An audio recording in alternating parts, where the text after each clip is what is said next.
Trains in India versus trains in China. Railway lines are not merely strips of steel laid across the land. They are arteries of civilization, pumping commerce, people, and ideas across vast distances, transforming not only the landscapes they traverse but also the societies that depend on them, shaping economies, accelerating industrial revolutions, redefining distances, and in many ways symbolizing the ambition of nations to control time and space. And when we focus on two giants of the modern railway world, India and China, we discover two stories that began modestly with short, hesitant tracks and foreign-built locomotives but evolved through waves of expansion, political upheaval, and technological leaps into two of the greatest rail systems on Earth, one carrying more passengers daily than any other network on the planet, and the other building the fastest trains mankind has ever seen. So that in comparing them, we are really comparing not only speed and scale, but also philosophy, history, and destiny. India's story begins in 1853 when 400 curious passengers boarded the first train between Mumbai and Thane, pulled by steam locomotives imported from England along a 3-foot 6-inch gauge chosen less for comfort than for imperial practicality.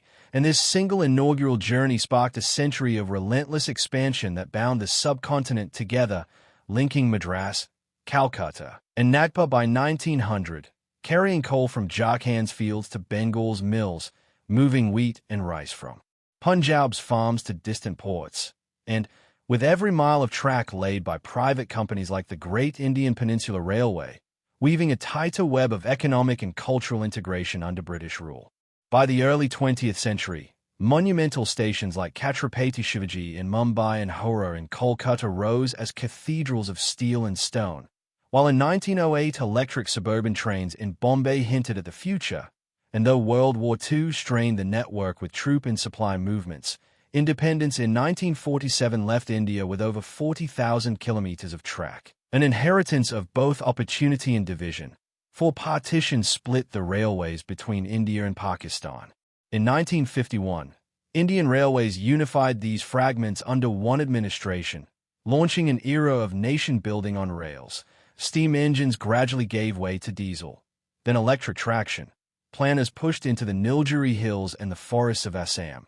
Electrification advanced steadily with the Howrah-Delhi main line completed in 1976, cutting travel times and easing coal dependence. And by the 21st century, India's network had become the lifeblood of 1 billion people, sprawling over 68,000 kilometers, almost entirely broad gauge, with over 40,000 kilometers electrified and a target of complete electrification by March 2025, all managed through 18 zones and major hubs like New Delhi, Mumbai Central, and Howrah handling hundreds of trains daily.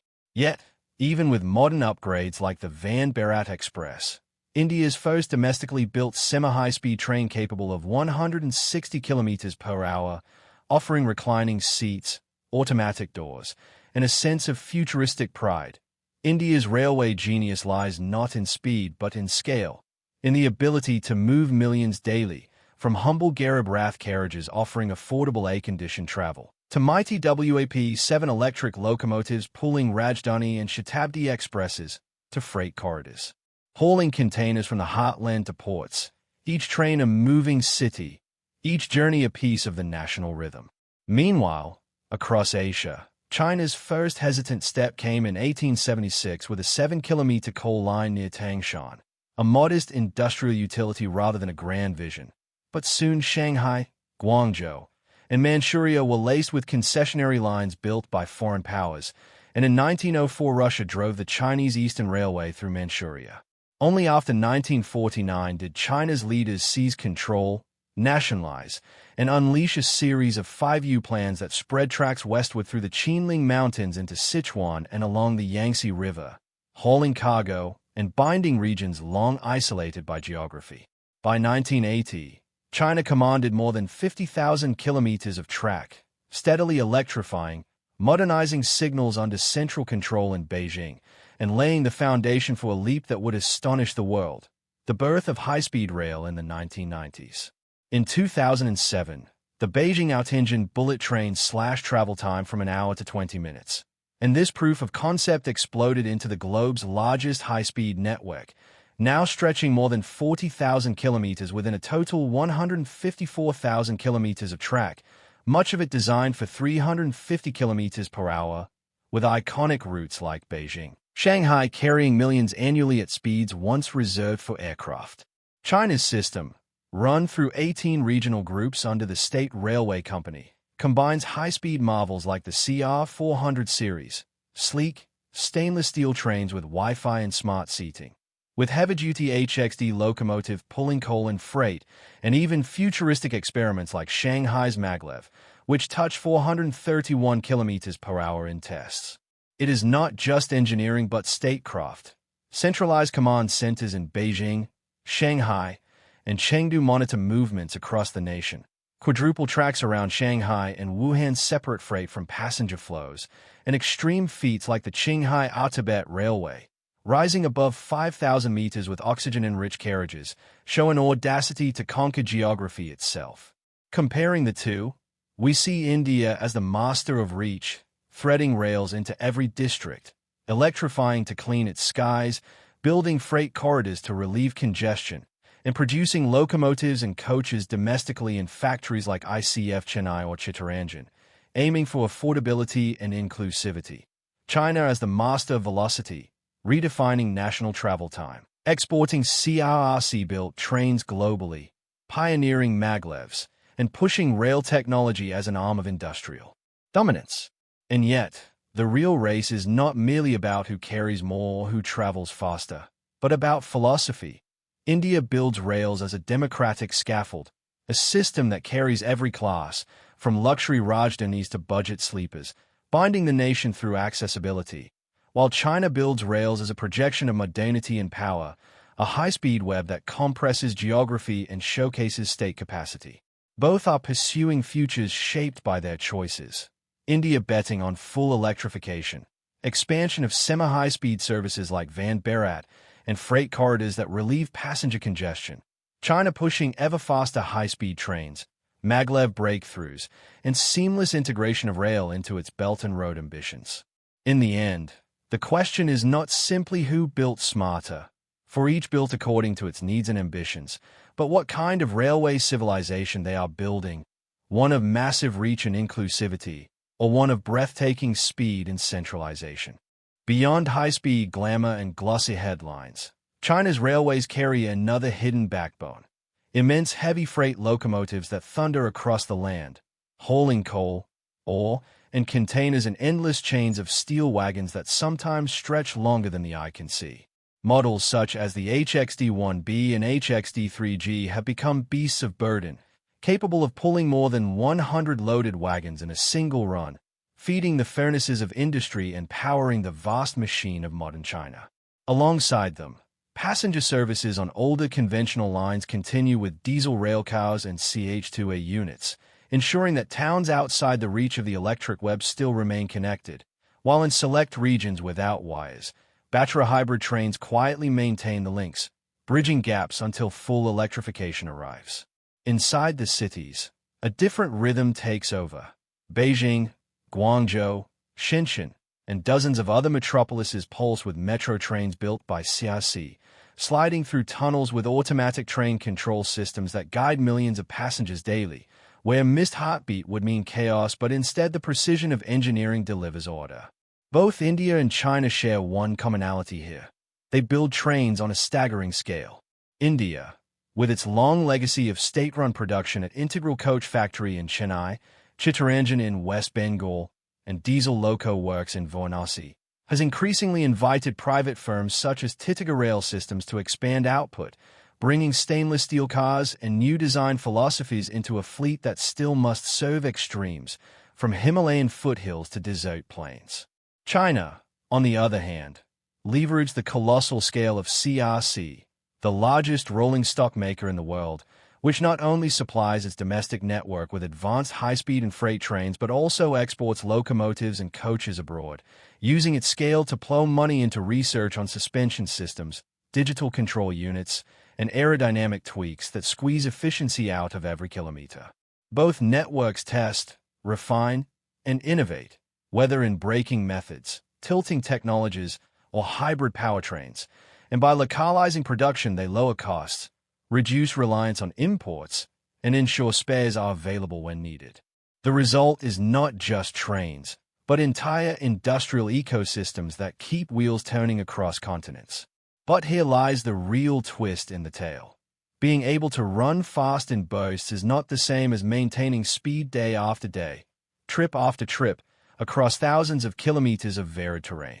Speed on paper is seductive, but the average pace, what passengers and freight actually experience, tells the true story.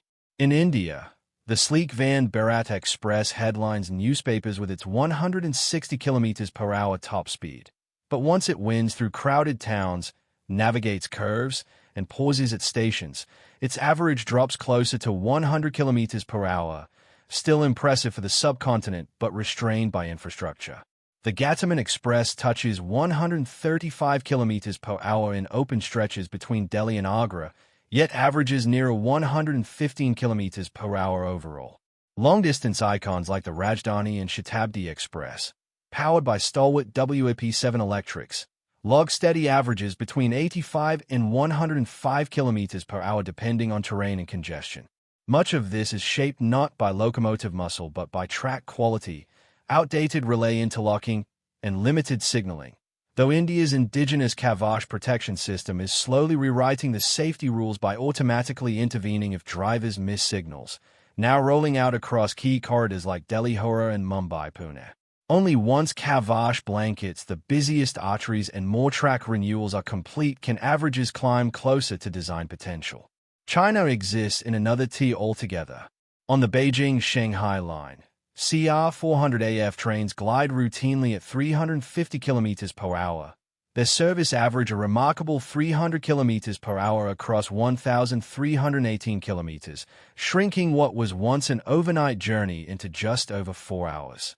On newer links such as Chengdu-Chongqing, the same trains cover 307 km in scarcely 75 minutes, producing an average of 250 km per hour that makes rail faster than air when city-center transfers are counted.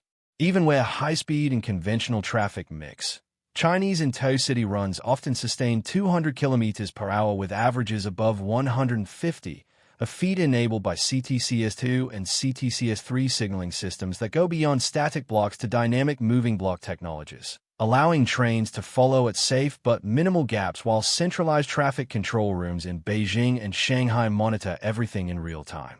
This means trains rarely slam brakes or idle at reds.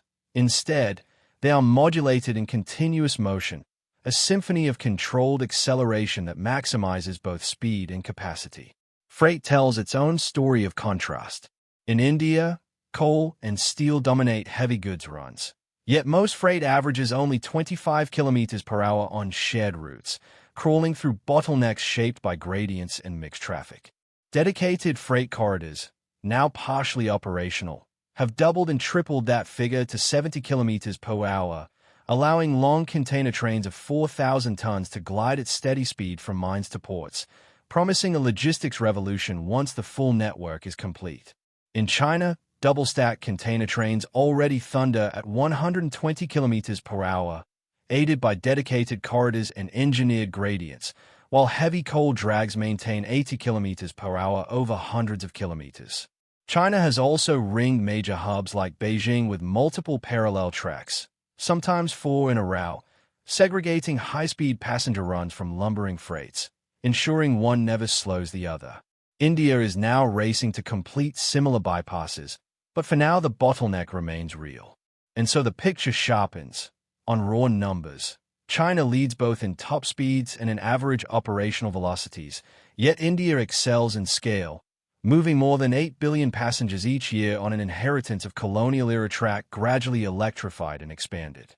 India runs nearly 100,000 passenger services daily, threading workers, students, and families from villages to megacities, while its freight corridors aim to cut delivery times by half once fully complete.